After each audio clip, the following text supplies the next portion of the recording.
Hola muchachos, ¿qué tal? Buenos días. Aquí tienen el horario para hoy, martes, el 25 de octubre. No homework was due for today. You did have the Quizlet activity for Chapter 1B, and then also workbook pages 16, 17, and 33. Take a look at the daily agenda from the previous class for how to go about those. Those were due last class. But nothing was due for today, and you don't have any homework at all due for next class. Just remember that next week, at the beginning of next week, you have your Dia de los Muertos Memorial Project due. A reminder that that is due on the 31st, Monday, or the 1st of November, which is Tuesday. Take a look at the video that's posted in Canvas for this assignment. The rubric is there. Some examples are there. Very much looking forward to your submissions on this. Again, due on Monday, not November 1st, but October 31st, and Tuesday, November 1st. Forgive me, I got the dates incorrect. Monday and Tuesday next week. That's when this assignment is due. All right, for today, our daily objective is threefold: to identify key vocabulary used to describe the extracurricular activities that you enjoy, to review how to discuss participation in extracurricular activities, and then practice how to compare people or things using comparisons of equality and inequality. We're actually not going to get to that objective today. That'll be for next class. All right, warm-up question for today. ¿En qué te gustaría participar? Te gustaría, you're like, it looks like the verb to like. What is this referring to? This is, in what activities would you like to participate? So this is the conditional tense. Would you like? Not do you like, but hypothetically, would you like to participate in? So for this warm-up, you guys are going to take a look at the vocabulary that we looked at last class on pages 46 and 47, the different extracurricular activities that we identified, whether that's a sporting team, el equipo, or the performing arts, perhaps la banda, or la orquesta, or maybe you enjoy photography or dance or singing or recording songs. So pick one of the key vocabulary terms here from page 46, and then you have some more there on page 47. If you're into technology, like going online or creating a web page, or martial arts, hockey, to do gymnastics, maybe you're into swimming, pick one of those. Maybe not one, preferably not one that you do, but one that you would like to participate in. You know, you're a sophomore or you're maybe a junior and you're looking at getting into something here during this academic year, or perhaps next academic year. So identify one of those and then plug it in. Me gustaría participar en el club de, en el equipo would be the team. El equipo is team. El equipo de basketball. El equipo de animadores. Maybe you want to enjoy the cheer team. El equipo de bailarines, the dance team. El equipo de volleyball. El equipo de baseball. El equipo de fútbol americano. Pick a team there, or a club, or an organization like la orquesta or la banda, and then indicate why you want to join that extracurricular. Me gustaría participar en el club de matemáticas porque mi materia favorita es la clase de álgebra. Me gustaría participar en el equipo de golf porque me gusta jugar golf en mis ratos libres. I like to play golf in my free time. So you can kind of use either one of these as your model. Begin with me gustaría participar en el club, en el equipo, or in la banda, or in la orchestra. These are on page 46 and 47. And then indicate why. Because it's your favorite subject, or because you enjoy doing a particular activity in your free time. So we're going to continue practicing this vocabulary in two contexts. Where we left off last class was going over watching the video después de las clases. So we're going to run this back. If we didn't watch the video, although I think we may have done that last class, certainly look at the script again, and then you guys are going to answer these comprehension questions. And you can look at the video from last class that walks you through in great detail in terms of what those questions are asking, and then how to go about responding in a complete sentence. Take a look at the agenda from last class to walk you through. I'll just do one example with you while we're here together. ¿Dónde están los estudiantes? Is asking where are the students, and ¿de qué hablan? What are they talking about? So you're going to use the script to answer those questions based on where they or what their conversation covers. So for example, ¿dónde están los estudiantes? Los estudiantes están en el gimnasio. Están en el gimnasio, ¿cierto? ¿De qué hablan? Los estudiantes hablan de las actividades extracurriculares. So use the elements of the question to formulate your response for each of these number 1 through 6. And then we're going to go into the vocabulario en uso, which is on pages 50 to 52. We're going to knock out exercises 4, 5, 6, and 8. All right, I'm going to go ahead and walk you through each of those right now.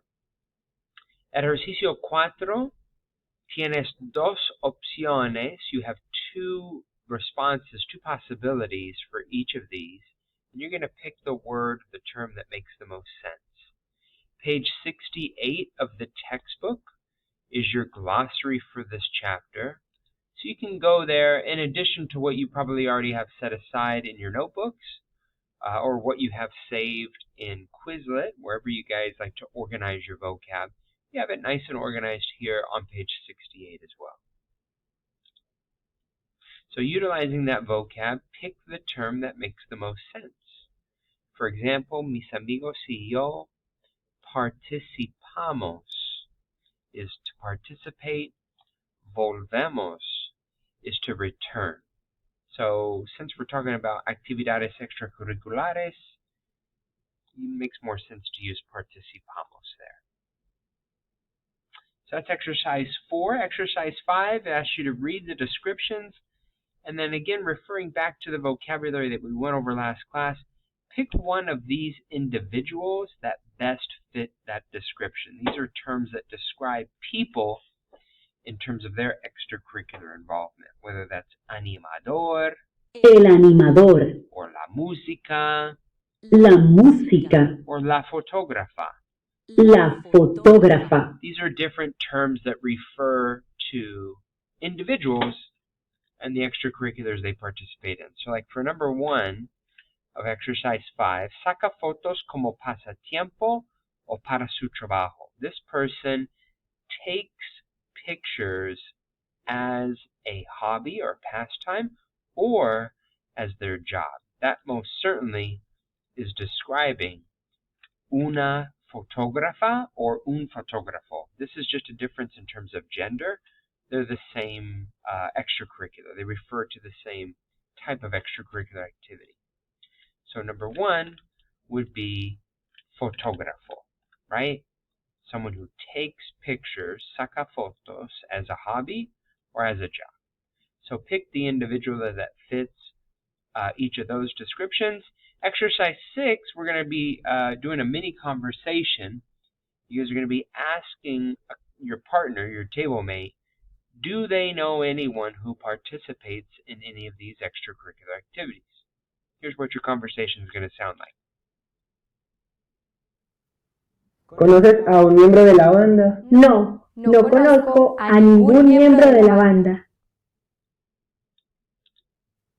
¿Conoces a un miembro de la banda? No, no conozco a ningún miembro de la banda.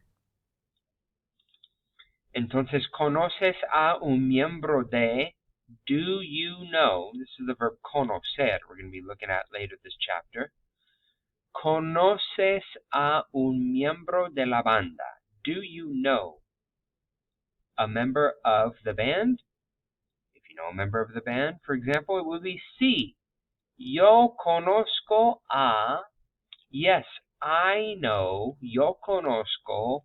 And then you're going to put the person's name that you know. And they don't need to be a person in our class, just someone in your friend group or folks you know that pertain to that particular organization. If you don't know anybody, then you would say no. No conozco a ningún miembro de la banda. I don't know any member of the band. No conozco a ningún. Ningún means any member of the band. Or if you feel like we don't even have that club or sport, no tenemos banda. So for number one, for example, ¿conoces a un miembro del club de ajedrez? Again, go to page 46, 47 for this key vocab. This is el club de ajedrez, chess club. Sí, conozco a someone that you know. No, no conozco a ningún miembro del club de ajedrez. So we're replacing la banda with this activity. Or, I don't even know if we have the chess club, so you could say, no tenemos el club de ajedrez. I honestly don't even know if we do have a chess club to begin with. El equipo de natación, this would be el coro, right, choir. El equipo de hockey, el club de fotografía, and la orquestra. Those are the extracurriculars there, and you're going to plug them into this conversation as you can see here.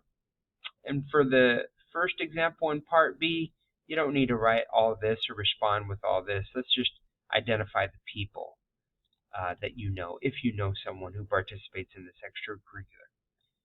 Finally, we're gonna skip exercise 7 and go to exercise 8, and there are two parts to exercise 8.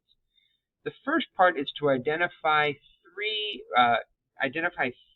extracurriculars that you partake in after school, and you guys can take a look. There's just a glossary here to get you guys to think about different extracurriculars, although you can refer back to that key vocab. What are 3 extracurriculars that you partake in after school? Después de las clases, yo voy a casa y navego en la red. I go home and I go online. También tomo lecciones de piano. I also take piano lessons. A veces voy a un club atlético. Sometimes I go to the gym. So indicate 3 extracurriculars that you do as a part of school or as a hobby or an interest. Then you guys are going to chat up 3 classmates. And you're going to ask them, ¿en qué actividades extracurriculares participas después de las clases? Or, simply put, you can use the title of the chapter, ¿Qué haces después de las clases? What do you do after school, right? This is kind of a more abbreviated version of the question in part 8. ¿En qué actividades extracurriculares participas después de las clases? You're going to ask that question to 3 people, and their response you're going to put in the third person singular. Pablo ensaya con la orquesta. Pablo practices with the orchestra. Marisa va a casa y navega en la red. Marisa goes home and goes online. So whatever your partners say, or the people that you speak with, you're going to transcribe what they say, change it from the yo form to the él, ella, usted form. This isn't something that you're going to turn in. This is going to stay as part of your notes to refer to and study off of. And there is no homework at all for next class, just to think about your Day of the Dead project.